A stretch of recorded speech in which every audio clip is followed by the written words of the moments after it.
오늘날 우리 이 시대에 보시면 여러분 어떻습니까? 이 시대가 참 악하죠. 네, 혹은 교계도 악하다 이렇게 말하는 분도 있습니다. 때로는 자신이 출석하는 교회도 악하다. 이래서 그 입에서, 마음에서, 중심에서 감사가 사라진 사람들이 있습니다. 사실 오늘날 이 감사하기가 쉽지 않은 시대가 되었습니다.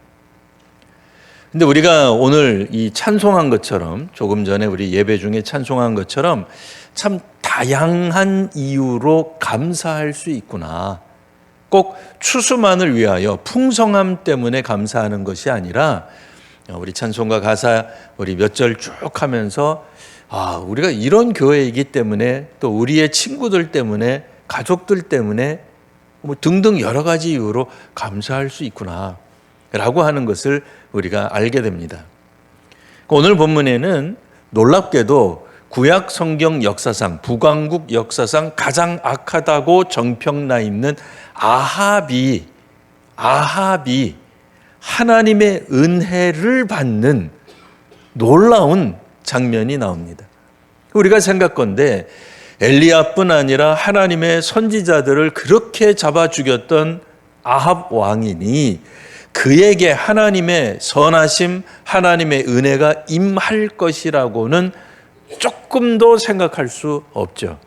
오로지 하나님의 심판, 하나님의 저주만 임할 것 같은데 웬걸 성경에서는 하나님의 은혜가 임하여 북왕국 이스라엘이 승전하는 놀라운 감사의 내용이 막 넘쳐나는 이야기가 나옵니다. 자, 오늘 말씀 보시면 첫머리에 하나님의 선지자가 아합과 북왕국을 이제 승전케 하시는 내용이 나오고 있었어요. 선지자는 하나님께서 이스라엘이 이길 것이라고 예언을 해 주시는 거죠. 그래서 이제 누구를 통해서 과연 이런 일이 일어나겠느냐, 누가 도대체 선봉에 서겠느냐 이야기를 하자 선지자는 각 지방의 고관의 청년들이다 이런 표현을 합니다. 그러니까 각 지방 고관의 젊은 부하들이 앞장설 것이다. 그러니까 일반 병사가 아니죠. 그러니까 그들은 장교예요. 그들은 차기 장군감 되는 사람들이죠. 그러니까 이를테면 귀족이다. 이렇게 말할 수 있습니다. 높은 신분에 있는 사람들이 앞장설 것이다. 근데 각 지방에서 다 참여할 거예요. 빼지 않아요. 누구는 참여하고 누구는 뒤로 빠지고 그러지 않는단 말이에요. 모든 사람들이, 우리 교회식으로 말하면 항전 직원은 이 어려운 위기 때 오히려 앞장서서 그 무거운 짐을 짊어진다 그 얘기예요. 뒤로 빠지고 없어지고 사라지고 절망하고 이러지 않아요. 오히려 이들이 앞장설 것이다. 아합이 계속해서 하나님 선지자에게 물어봅니다. 자기도 놀랍죠. 이런 일이 없었는데 하나님의 선지자가 이렇게 친절하게 하나님이 은혜를 베푸실 겁니다. 오늘날 왕이 북왕국이 이길 겁니다. 이거 구약 성경 선조들 조상들에게서나 들었던 얘기가 자기에게 일어나는 거예요. 지금 자기에게. 그러니까 또 궁금하니까 물어봐요. 그럼 누가 싸움을 시작하겠습니까? 그러니까 맨 앞에 누가 이 싸움을 지휘하겠습니까? 물어보자 선지자가 말합니다. 왕입니다. 엘리야가 아니에요. 왕, 당신이 맨 앞에 서서 지휘할 것입니다. 이 정말 놀라운 일이죠. 감사할 일이죠. 우리로 말하면 역사상에서 하나님의 이 섭리를 잘 깨달은 왕, 정말 선한 왕, 의로운 왕들이 선지자와 주거니 받거니 하는 내용을 아합 왕도 지금 하고 있는 거예요. 선지자가 와서 다른 이제 그 전쟁 때도 와서 하나님의 사람, 제사장을 통하든 선지자들을 통하여 이번 전쟁은 하나님이 여러분들의 이스라엘의 손에 맡기실 겁니다. 그럼 전쟁에서 이긴다는 거죠. 나가서 싸워라. 뭐 언제 나가서 싸울까요? 뭐 때로는 저녁에 나가라. 때로는 뒤로 돌아서 기습을 해라. 다양한 방법의 전략 전술까지 하나님이 말씀해 주시던 것이 뭐 사사 시대라든지 혹은 그 이전에, 그러니까 아합 이전에 있었던 일이에요. 우리 생각에 아합은 단 한 번도 하나님의 은혜를 경험할 수 없었을 것 같아요. 왜요? 워낙 악한 왕이니까요. 오죽하면 여로보암보다 더 악하다 그랬잖아요. 이스라엘의 초대왕 여로보암보다 더 악한 왕이 이 아합이에요. 우리도 예전에 교회 학교를 통하여서 아합 그러면 악한 왕의 상징으로 배웠단 말이에요. 그것만 암기하고 있는데 웬걸 그 아합 왕에게 하나님이 선지자를 보내시고 하나님이 이번 전쟁에서 승리할 것이라고 확언해 주시는 장면이 나옵니다. 그리고 아합은 마치 그동안에 있었던 선한 왕들이 그랬던 것처럼 이 일이 어떻게 벌어질지 자세히 물어요. 하나님께 뜻을 물으면 하나님이 응답하세요. 이게 놀라운 거예요. 이게 감사가 아니면 뭐 어디서 감사를 하겠어요. 자, 아합이 이제 각 지방 장관들의 청년들, 그러니까 젊은 장수들, 젊은 장교들을 계수하니 232명이 나옵니다. 상당한 거죠. 귀족에 해당하는 고위급 장교들이 232명이 그래도 앞장서서 선봉에 서서 이번 전쟁에 나간다는 겁니다. 그러면 그 외에 다른 백성들, 성경에는 모든 백성, 이스라엘 모든 자손 이렇게 나왔습니다만 이번 전쟁에 참여하는 군사를 말하는 거죠. 성경 읽다가 보면 간혹 모든 백성 이랬는데 이게 우리가 알기로도 60만 명이 넘어야 되는데 이게 무슨 소리야 하게 되는 거죠. 그러니까 그는 문맥을 잘 살펴보시면 됩니다. 여하튼 이번에 참여하는 군사는 7,000명이다. 합치면 몇 명이에요? 정확하게는 7,232명. 생각만 해도 어마어마한 숫자죠. 근데 정말 그래요? 정말 그런가요? 한 7,200명, 조금 부풀려서 7,300명이라고 하겠습니다. 조금 더 부풀릴까요? 그냥 10,000명 그럴게요. 10,000명. 아람이 지금 이스라엘 북왕국을 공격하는 데는 무려 33명의 왕이 동참을 해요. 한 부족당 100명만 나와도 이스라엘하고 이거는 전쟁이 되질 않아요. 근데 뭐 100명 데리고 나와서 전쟁하는 왕이 있습니까? 아니 이스라엘도 어떻게든 모아보니까 7,000명이 나가서 싸운대잖아요. 그러면 33 부족의 왕들이 10,000명씩만 데리고 왔다. 그럼 몇 명? 33만 명 되는 거예요. 근데 북왕국은 지금 아합이 끌어모았는데 10,000명이 안 돼요.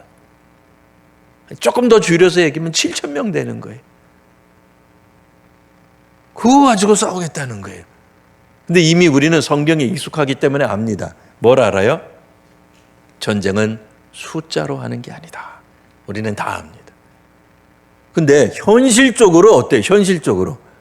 아니 10,000명과 약 30만 명의 싸움이 이게 싸움이 된다고 생각하십니까? 물론 현대전 같으면 뭐 과학적인 뭐 어떤 것들이 있으니까 가능할런지 모르지만 이거는 고대 전쟁이에요. 양국에 뭐 이 가지고 있는 그런 군사력 뭐 어떤 뭐 병기 수준은 뭐 비슷하다고 본다면 그러니까 뭐가 관건이겠어요? 전쟁이 이기는 관건은 숫자예요. 저쪽은 철병거가 있고 없고 뭐 좋습니다. 뭐 똑같은 마차 가지고 있고 뭐 똑같은 창을 쓰고 뭐 똑같은 무기를 가지고 있다고 볼 때에 제일 중요한 게 뭐겠어요? 그러면 승리의 요건으로 제일 중요한 게 병사 숫자죠. 근데 7,000명 가지고 약 30만 명. 물론 성경에는 아람이 몇 명이라고는 나와 있지 않습니다만 북왕국이 모은 인원을 그냥 추산해서 얘기하는 거예요. 30만 명과 10,000명이 이게 무슨 전쟁이 되겠어요? 안 되죠. 이미 이 성경을 읽는 우리들은, 독자들은, 또 우리 성도님들은 뭘 기대하게 됩니까? 아, 하나님의 역사하심은 숫자에 있지 않구나. 터무니없는 이 숫자에도 불구하고 하나님이 이기게 하심으로 하나님이 여호와가 하나님이심을 드러내시겠구나라고 기대하게 됩니다. 물론 그 말은 100번 맞습니다. 자, 오늘 베나닷이 하는 모습을 보면 이제 북왕국 군대가 16절에 보면 정오의 공격을 시작을 합니다. 그러니까 베나닷의 반응이 나와요. 장막에서 왕 32명과 함께 마시고 취하고 있습니다. 왜요? 그러니까 어떤 분들은 이 베나닷이 전쟁의 어떤 태도가 잘못됐다 이렇게 되는데요. 그렇게 안 보셔도 돼요. 아니, 한 30만 명하고 10,000명이 싸우는데 뭐 베나닷이 뭘 태도를 뭐 신중하게 하고 뭐 그들의 신 앞에 진지한 모습을 갖고 그렇게 안 해도 되잖아요. 현실적으로 이미 이긴 전쟁인데, 아니 왕이 좀 32명의 다른 왕들과 더불어 좀 술 좀 마셨다고 해서 뭐 그렇게 이게 뭐 흠이 되겠어? 아니, 이 이야기는 베나닷이 전쟁할 준비가 안 되었다 그런 얘기를 하는 게 아니라 워낙 전쟁이 되지도 않는 이런 모습이기 때문에 베나닷이 긴장이 풀어져 있다. 풀어져도 괜찮다. 흔히 있을 수 있는 일이다. 라는 정도로 여기시면 됩니다. 아니나 다를까 각 지방의 고관의 청년들, 그러니까 젊은 장교들이 먼저 나가서 싸웁니다. 몇 명이라 그랬죠? 232명이 우와 하면서 이제 뛰쳐나오는 거예요. 여러분 상상해 보세요. 우리 군대가 아람이라고 생각해 보세요. 우리는 30만 명이 있어요. 저 앞에 232명, 무려 몇 명이요? 232명이 우와 하면서 지금 아람 군대를 향해서 막 돌진해요. 그럼 무슨 생각이 들까요? 무서워. 야, 이제 우리 아람은 끝장났다. 끝났다. 도저히 이길 수 없다. 무려 232명이나 되는 정예 부대가 젊은 장수들이 깃발을 나부끼며 우리 아람을 향해 돌진하는구나. 이제 우리 아람의 운명은 끝이다. 이렇게 생각할 군대가 있겠습니까? 물론 232명을 무시하자는 얘기는 아닙니다. 무시할 인원은 아니죠. 우스운 건 아니에요. 그래도 그렇지. 지금 30만 명이 있는데 200명이. 그러니 베나닷이 이 보고를 듣고 무슨 생각을 해요? 18절에 이렇게 나와요. 화친하러 오냐? 그러니까 화친, 항복하러 오냐 그 얘기예요. 화친, 그러니까 굉장히 우아하게 들리는데 그냥 뭐 직설적으로 우리가 번역한다면 항복하러 오던 싸우러 오던 다 사로잡아라. 200명 나오는 거 그거 뭐 사로 못 잡을 이유가 뭐 있겠어요. 그러니까 그만큼 벤하닷이 당대 강대국이었잖아요. 그 사람 그렇게 설렁설렁하게 전쟁하던 인물 아닙니다. 강대국의 수장입니다. 진지하게 전쟁하던 사람입니다. 전장터에서 뼈가 굵은 백전노장 장수입니다. 그런 사람이 32명의 다른 왕들과 더불어 함께 이제 그러니까 연합한 왕들과 더불어 술 마시고 있을 정도면 이거는 그냥 이스라엘을 집어삼키겠다는 얘기예요. 그런데 웬걸 성경에서는 어떻게 나옵니까? 19절에서 21절 우리가 읽은 본문에는 반전이 일어납니다. 아무 설명 없어요. 뭐라고 나와요? 아람 사람이 도망하기 시작합니다. 그리고 이스라엘이 추격한다는 거예요. 당황스럽죠. 우리는 이 사이에 무슨 일이 일어났는지 모릅니다. 여호수아처럼 무슨 일이 있었는지, 아니면 혹은 모세처럼 두 손을 들었다, 무슨 좀 설명이라도 좀 있으면 좋겠는데 이제는 성경에서 설명도 안 해줘요. 그냥 이긴 거예요. 그냥 아람은 막 혼비백산해서 도망갑니다. 사사 시대처럼 그들이 기드온처럼 횃불 보고 막 소리치는 거 보고 막 놀래가지고 도망 그런 것도 없어요. 오죽하면 아람 군대가 몇 명인지 나오지도 않아요. 그냥 도망가는 거예요. 그냥 도망가는 거예요. 자, 이스라엘 왕이 나가서 말과 병거를 치고 어땠다고요? 밑줄 자 크게 이겼더라가 되는 겁니다. 사실 아합에게 있어서 선지자란 여호와의 선지자란 제거와 혐오의 대상이었습니다. 그 블랙리스트죠. 이세벨은 그의 부인 이세벨은 북왕국에 있는 여호와의 선지자를 공적인 그러니까 공공의 적으로 규정하고 제거했습니다. 오죽하면 아합 왕궁의 신하 중 아합 왕궁을 맡은 대신이 오바댜라는 인물이 있었는데 그는 여호와의 선지자를 100명을 몰래 숨기기도 합니다. 이것도 놀라운 일이죠. 아니 그 아합 정권 하에 아합의 녹을 받으면서 여호와의 선지자를 도망가게 한 인물도 있어요. 그러니까 항상 시대가 악하고 악한 정권이라고 해서 몽땅 다 나쁜 건 아닙니다. 하나님의 은혜가 하나님의 역사가 하나님의 섭리가 면면이 또 흘러가요. 물론 많이 큰 물줄기처럼 흘러가지는 않지만 미세하더라도 흘러가고 있는 거예요. 엘리야에게 미세한 소리로 임하셨던 여호와의 음성처럼 하나님은 이 아합이 다스리는 시대에도 함께 하시고 역사하십니다. 3년 반 동안이나 사실 엘리야가 예언한 것 때문에 나라에 가뭄이 들어서 기근이 심각해졌어요.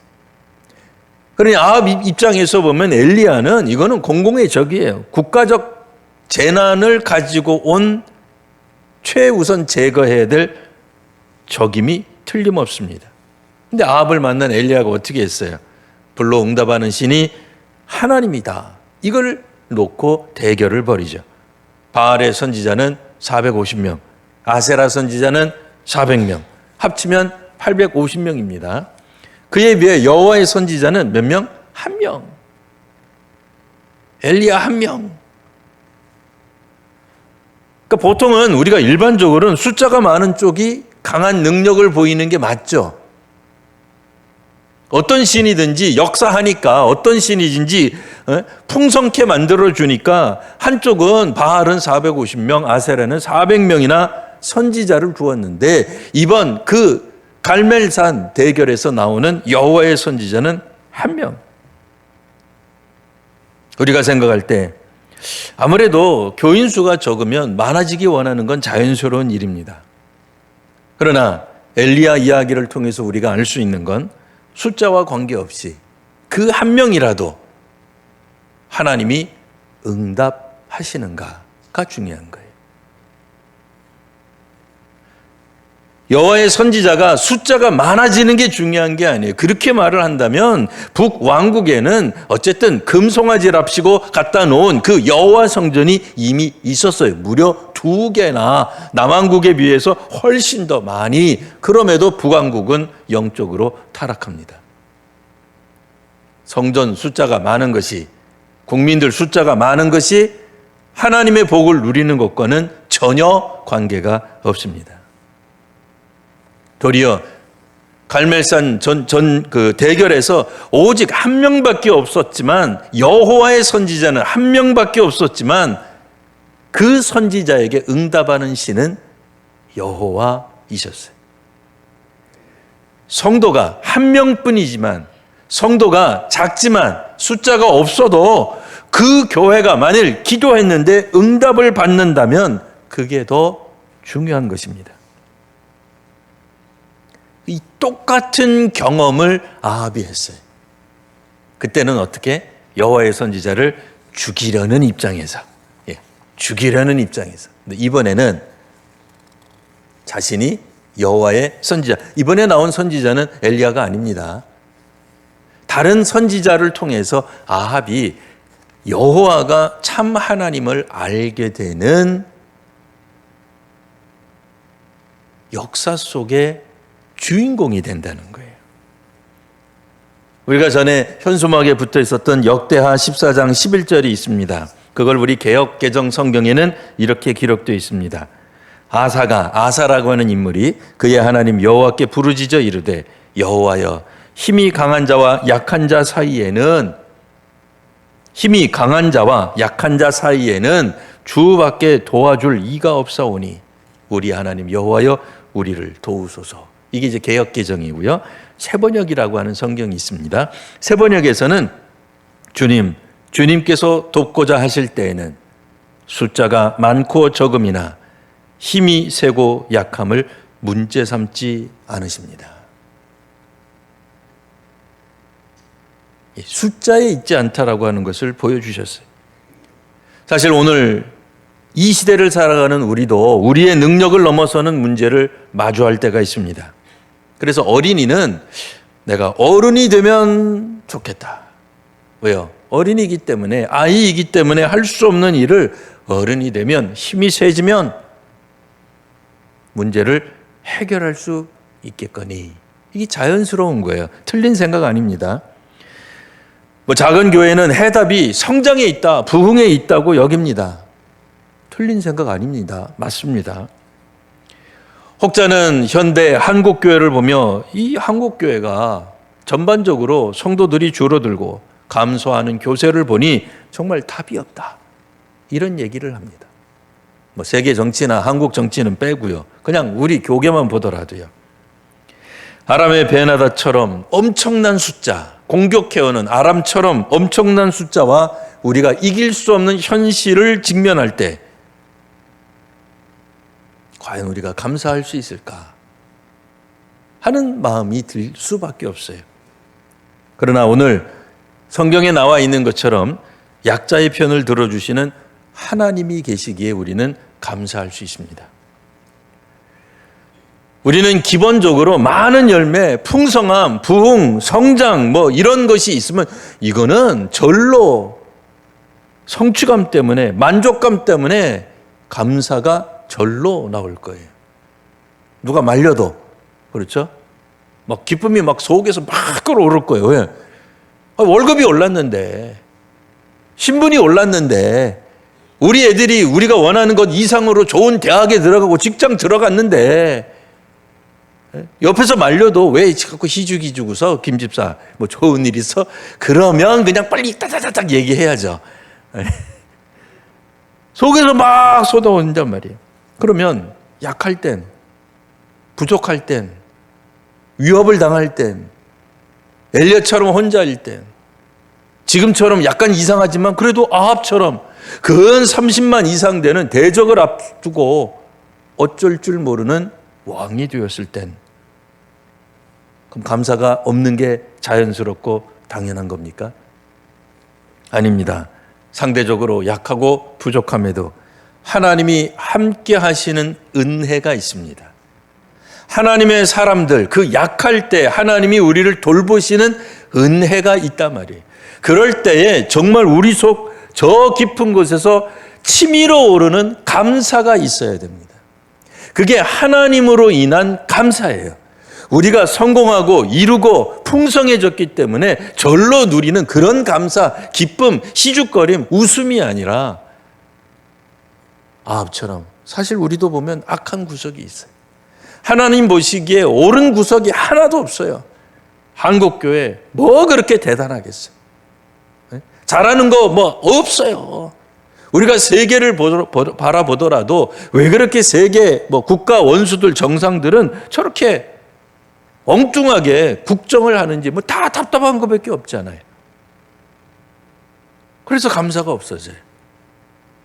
그래서 하나님께 대한 소망도 없어져요. 하나님이 살아계시다면 빨리 저런 사람들 해결해야 되는데 해결이 뭐예요? 성장하고 부흥하고 잘되고 축복받고. 근데 이스라엘은 숫자가 더 늘지 않았어요. 인구가 더 폭발적으로 늘지 않아요. 이미 있는 군사 중에서도 딱 7,000명만 나가는 거예요.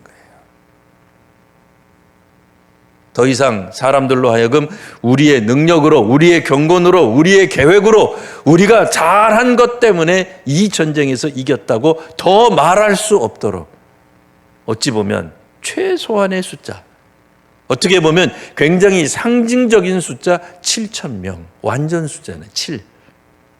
그 숫자, 그 조그마한 숫자로 아람과 더불어 싸워서 이긴단 말입니다. 이긴다고 누가 말씀해 주셨어요? 하나님이 선언하셨어요. 그러니 중요한 것은 무엇입니까? 우리가 지금 간구해야 되는 내용은 뭡니까? 한국교회가 물론 부흥성장해야 되는 것도 있어요. 근데 숫자만 많아진다고 해서 사회적 영향력이라 혹은 우리들이 가지고 있는 경건의 능력이 나타나는 게 아니라는 것 이미 우리가 경험했습니다. 뭐겠어요?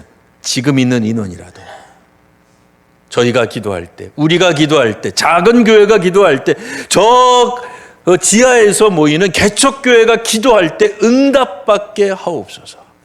하나님 오늘 우리와 함께하여 주옵소서. 함께하는 우리 가정이 되게 하시고 내가 되게 하시고 우리 구역이 되게 하옵소서. 이게 하나님 앞에서 감사할 수 있는 기초가 될 것입니다. 풍성함보다도 우리의 감사의 조건은 하나님의 동행하심이어야 합니다. 많은 열매 맺음보다도 하나님이 이루게 하심을 볼 수 있는 영적 안목이 뜨이는 것이 우리의 감사의 출발이 되어야 됩니다. 그래서 우리는 먼저 하나님 앞에 경건해야 되고 복을 받아야 되고 은혜를 받아야 할 것입니다. 우리가 가장 약할 때, 우리가 형편없을 때, 아합처럼 악할지라도 하나님은 우리에게 한 번 더 은혜를 주십니다. 그때에 하나님과 더불어 하나님과 동행하며 하나님이 하시는 승리를 경험하시는 우리 귀한 성도님들, 저와 여러분 모두가 되시기를 바랍니다. 기도하겠습니다. 하나님, 오늘 저희로 하여금 이기게 하시니 감사합니다. 아합임에도 이기게 하시니 감사합니다.